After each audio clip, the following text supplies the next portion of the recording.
In this week's In-Ear Insights, it feels like it's all AI all the time, 24 hours a day, 7 days a week, 365 days a year. And it's felt that way really since January of 2023 when ChatGPT and GPT-4 came out and everybody kind of just lost it in terms of what a big deal it was. And this came up recently because Google, this was documented in last week's Trust Insights newsletter, which you can get over trustinsights.ai/newsletter.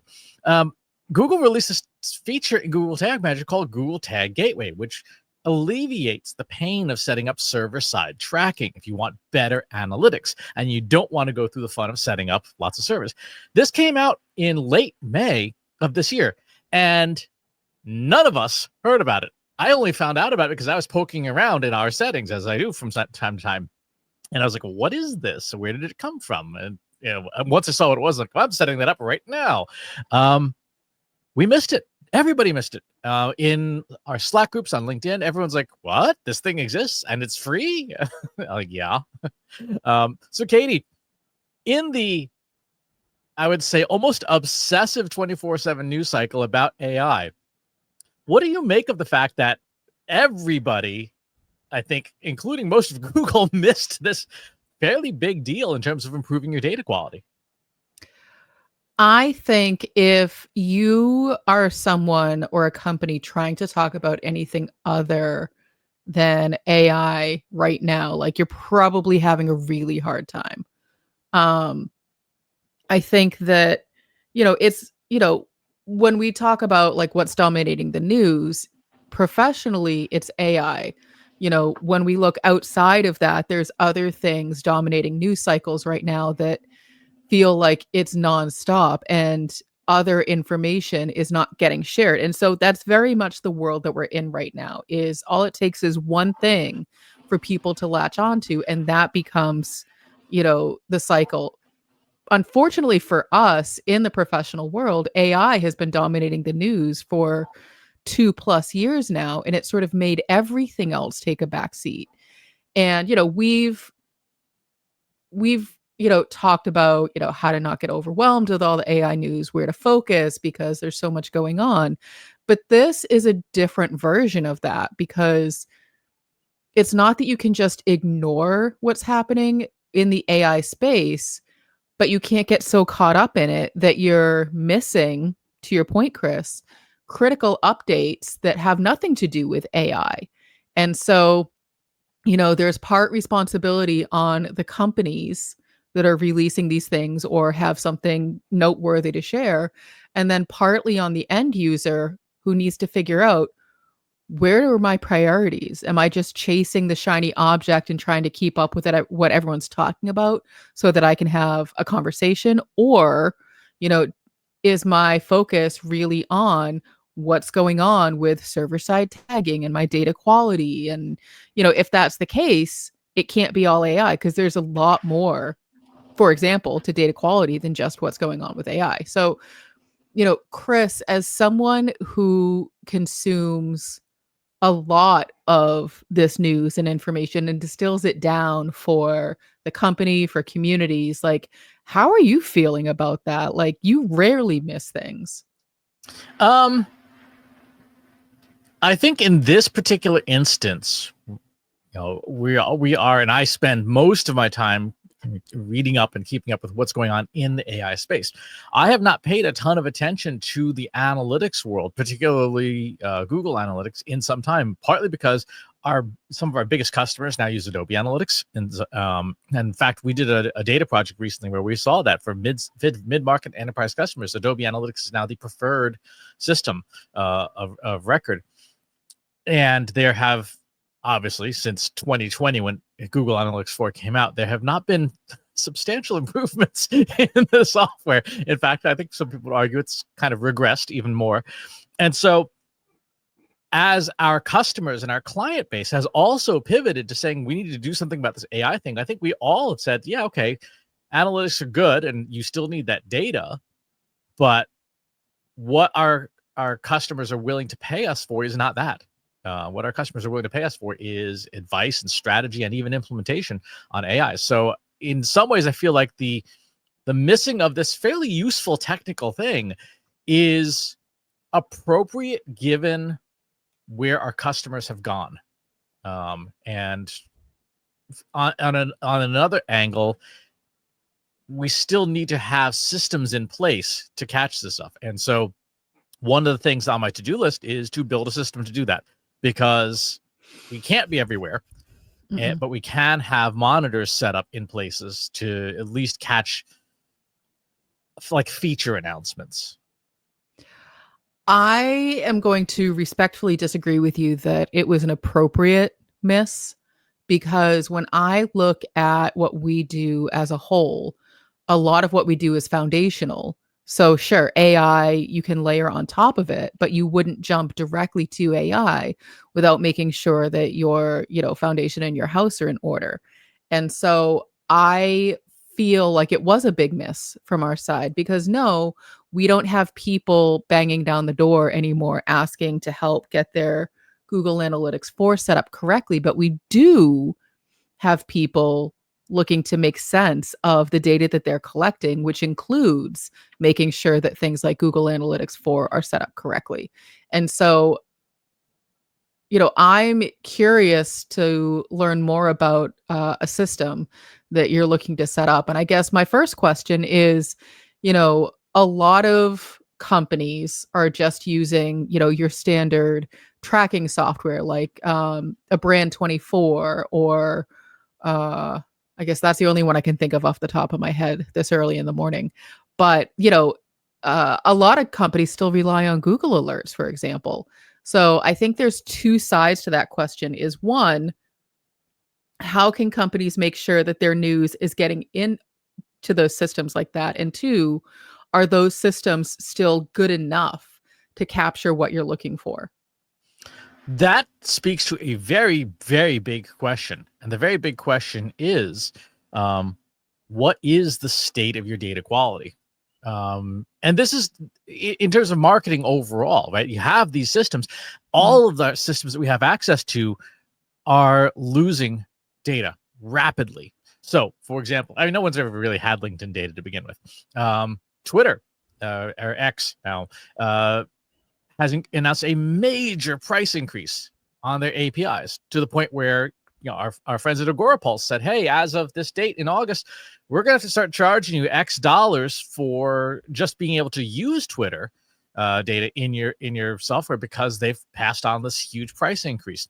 And the new AI systems like AI overviews and AI mode in search and Perplexity and ChatGPT pass no data whatsoever, even though we do know people are using these tools at a minimum, at least from Google I/O, 10% of the time, if not more. And Google's goal is to get it to be 50%, and they give no data back to marketers. So it puts data-minded and fact-minded marketers in a very deep bind of, we have less information and less reliable information than we ever have before. Combine that with things like privacy blockers of every stripe. I mean, we did this assessment recently for a client. We found that 60% of their web data is just not in their analytics, period. It's not there because their number one customer uses iPhones, and iPhones pass none of that data. They actively block that data through the private proxying and service. And so for data-minded marketers and the systems they have access to, we have less to work with than ever before.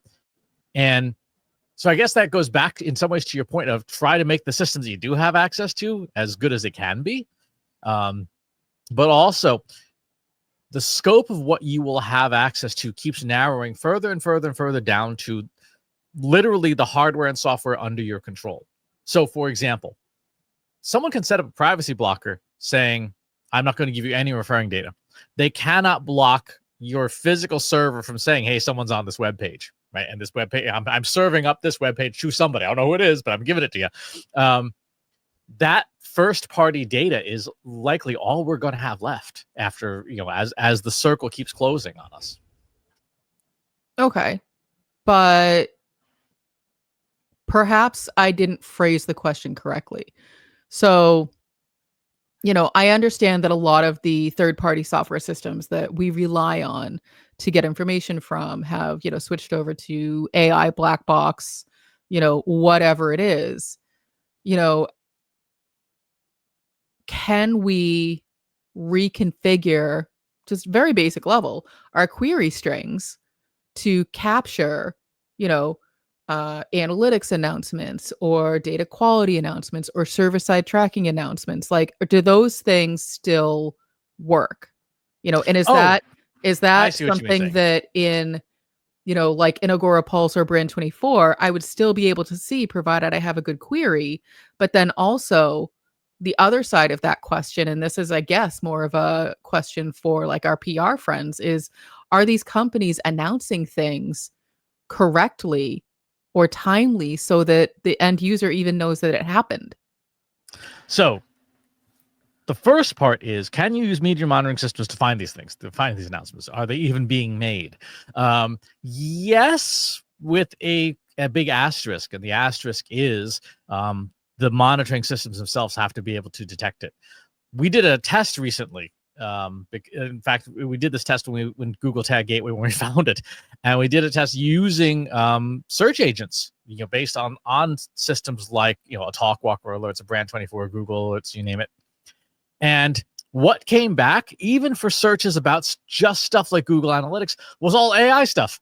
Like it's so. In fact, I did a second follow up using a deep research agent to say, give me all the non AI marketing news, in the last month, and it came back and said there wasn't any. I couldn't find any. I'm like, so literally, it's getting harder to find because there's so much noise about AI. It's literally drowning out everything else. It's like there's an entire orchestra blasting away, and you're trying to find the one cricket in the room, and like, okay, I can't hear a thing. I'm standing in the middle of this orchestra that's playing all AI all the time.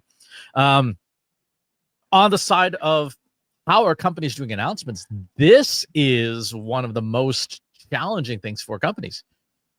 If you want to announce something and it's not AI, good luck.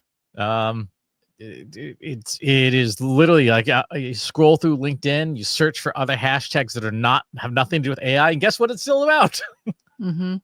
Well, and it's interesting that you immediately went to social media, LinkedIn, for example, because I feel like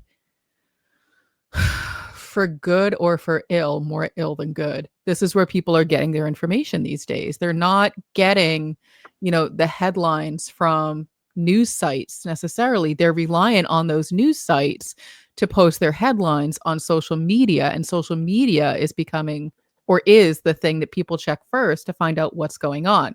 I know personally that I'm guilty of it, in a sense of I have found that the threads, that site has been helpful, at least to understand what's going on politically.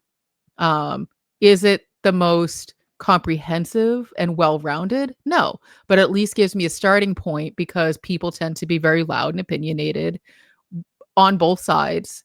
And then it gives me a starting point to be like, oh, let me go find out more about whatever it is that person is yelling about. Um, I would like to think that people see a headline and then go do more research, but I know that that's absolutely not true. So, so what you're saying is interesting, that companies are making announcements. They're putting it on something like LinkedIn. And so they're reliant on, number one, having the right followers who care about that company. And number two, the algorithm to serve it up to people who maybe don't follow the company.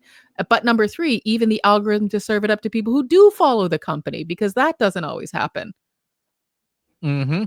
One of the things that our friend Ashley Zeckman talks about a lot is that companies need to be looking at what kinds of individual people have the community that you need to reach as a company. If you're trying to get news out about your thing, whatever your thing is, who are the people that have that audience? Because social media is the channel, but we have, in all areas of media, become incredibly personality driven. Probably to the detriment of our civilization. But Sure. you take take the big names, Heather Cox Richardson, Joe Rogan, so on. You take the name of your choice, because of the way corporate media has continued to optimize self for profitability and getting rid of Stephen Colbert and stuff like that. What do these people do? They go and they start their own media properties. Jon Stewart has the podcast, The Weekly Show, and it's not a publication of Comedy Central. It's not a publication of a media source. It's a publication of that person on a platform like a Substack or a Spotify or whatever. And so for us trying to reach our audience, we have to say, how do we, where did these people even go for their information? And if you are a brand and you want to get news out and you do not have that audience, you're in a lot of trouble, right? So part of the reason that we do things like have a weekly email newsletter, why we have a Slack community, why we have, my newsletter and stuff is because we need to have reliable reach into our audience. Mm-hmm. If we don't have that, then if we make an announcement, no one will hear it, even if it's AI related, because you're just competing with so much other AI noise. It's like, okay, no one's going to hear this unless we have our audience and our evangelists within that audience to help us spread the word. Now, what about the idea of a press release? So not that long ago, you were talking about how you need to write a press release for the machines. And so we know, based on that, and you can go, listen to our podcast or watch the live stream, because I believe we did an episode about it at trustinsights.ai/YouTube. Go to the So What playlist. You want to create a version of your press release specifically for the machines to pick up, so it reads less coherently. But is there still a version of a press release for the humans? There is. I don't know that anyone reads it, but there is. When I look, for example, at the number of clicks on our Newswire releases that we've done, it's like 2. Right. Money well spent. Well, again, it's not for humans. It's for the machines. If you want to get news out, a press release is probably not the right vehicle for it. The right vehicle for it is news in some form, but you go straight to your evangelists and say, please help me spread the word about this. Hey, I've got this new thing. I've got this new AI ready marketing strategy course. I need to let people know. And you can have all of that data collected in something like that's press release shaped, but there's a very good chance that you're going to be working with a person individually, saying, hey, Jay Bear, or hey, Kathy McPhillips, I've got this new thing. Can you help me share it? And so the key takeaway there for all of us as marketers is to say, what relationships do we have professionally in our space of people who have the audience that we might not have? Mm-hmm. And how do we collaborate with them to get our news shared? And what news of theirs do we share in return? I find it kind of ironic that we're even more reliant on our relationships and other humans to break through the noise that AI has caused these days. Because, you got to have people who fall into one of two camps. AI everything, and I'm just going to use AI to do things. And then you have the people who are like, no, humans are even more important than ever. And it sounds like, I'm a little surprised that you're saying humans are even more important than ever in order to get your message to disseminate, basically. It touches all aspects of your marketing.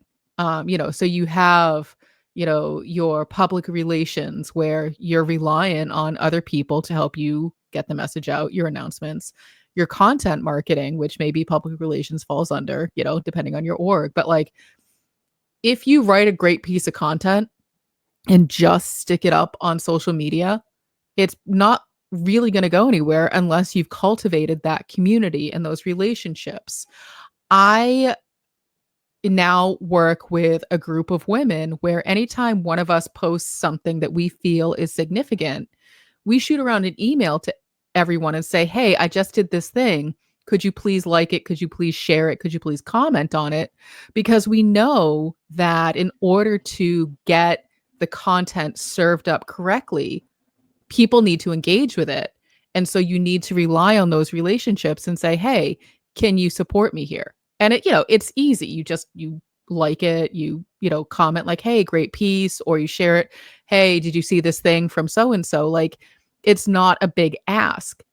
The big lift is maintaining those relationships and making sure that they are two-way and not just you always asking someone for a favor and never giving anything in return, which is a whole different show.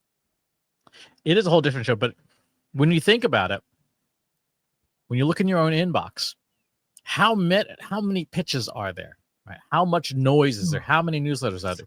What do you pay attention to when you see the name next to it says, "Oh, I got an email from Brooke Sellis. Oh, I got an email from Ashley Zeckman. Oh, I got an email from Anna Handley." I will read that because I know that person.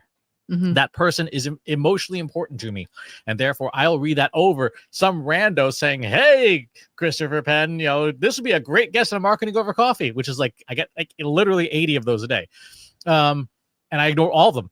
Like they all just go straight into the recycling bin.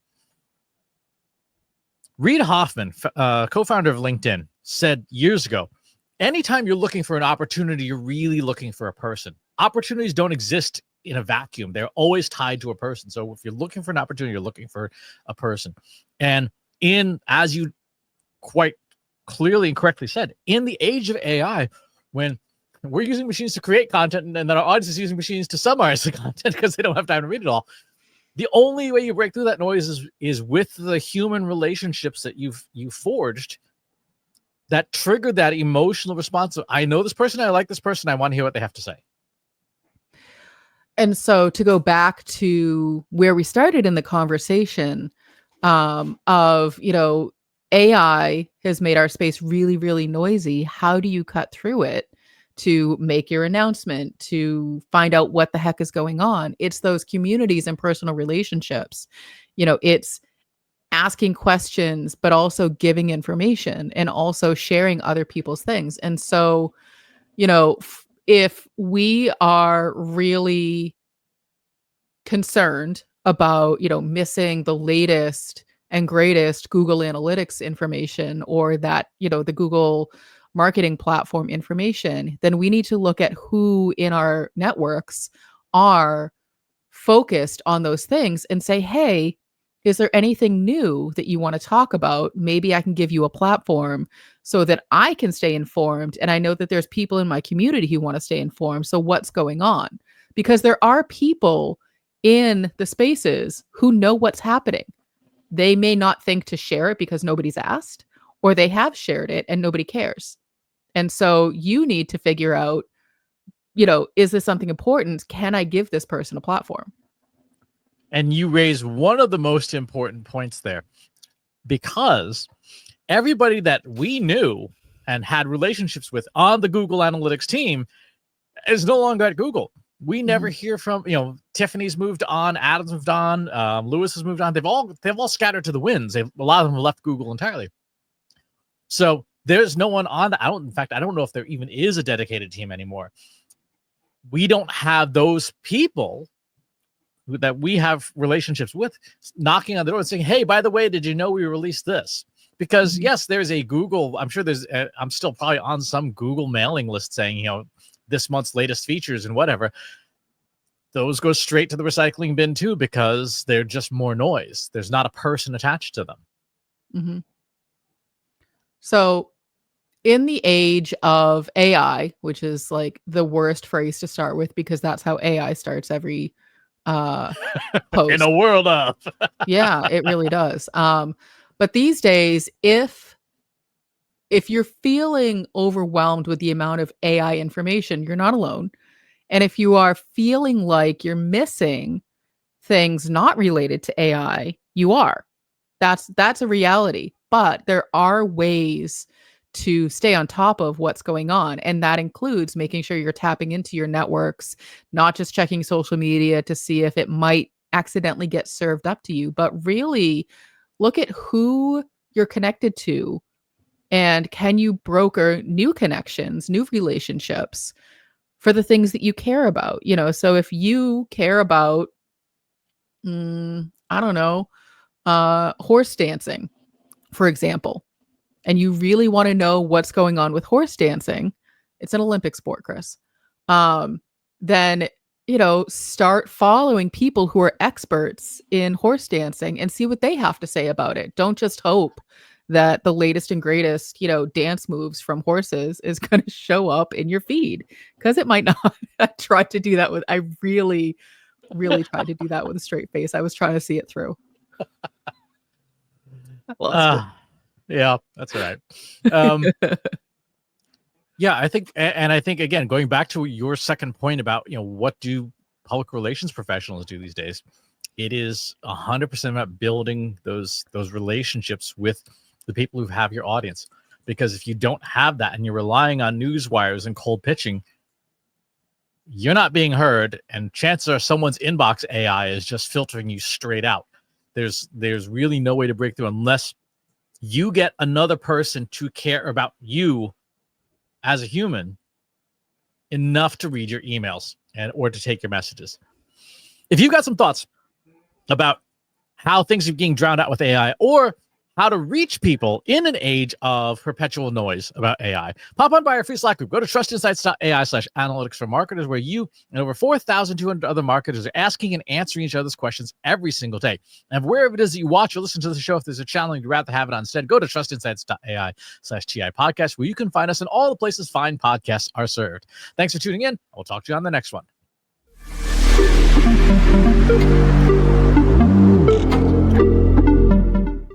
Want to know more about Trust Insights? Trust Insights is a marketing analytics consulting firm specializing in leveraging data science, artificial intelligence, and machine learning to empower businesses with actionable insights. Founded in 2017 by Katie Robert and Christopher S. Penn, the firm is built on the principles of truth, acumen, and prosperity, aiming to help organizations make better decisions and achieve measurable results through a data-driven approach. Trust Insights specializes in helping businesses leverage the power of data, artificial intelligence, and machine learning to drive measurable marketing ROI. Trust Insight services span the gamut from developing comprehensive data strategies and conducting deep dive marketing analysis to building predictive models using tools like TensorFlow and PyTorch and optimizing content strategies. Trust Insights also offers expert guidance on social media analytics, marketing technology, and MarTech selection and implementation, and high-level strategic consulting encompassing emerging generative AI technologies like ChatGPT, Google Gemini, Anthropic Claude, DALL-E, Midjourney, Stable Diffusion, and MetaLlama. Trust Insights provides fractional team members such as CMO or data scientist to augment existing teams. Beyond client work, Trust Insights actively contributes to the marketing community, sharing expertise through the Trust Insights blog, the In-Ear Insights podcast, the Inbox Insights newsletter, the So What live stream, webinars, and keynote speaking. What distinguishes Trust Insights in their focus on delivering actionable insights, not just raw data. Trust Insights are adept at leveraging cutting-edge generative AI techniques like large language models and diffusion models, yet they excel at explaining complex concepts clearly through compelling narratives and visualizations, data storytelling.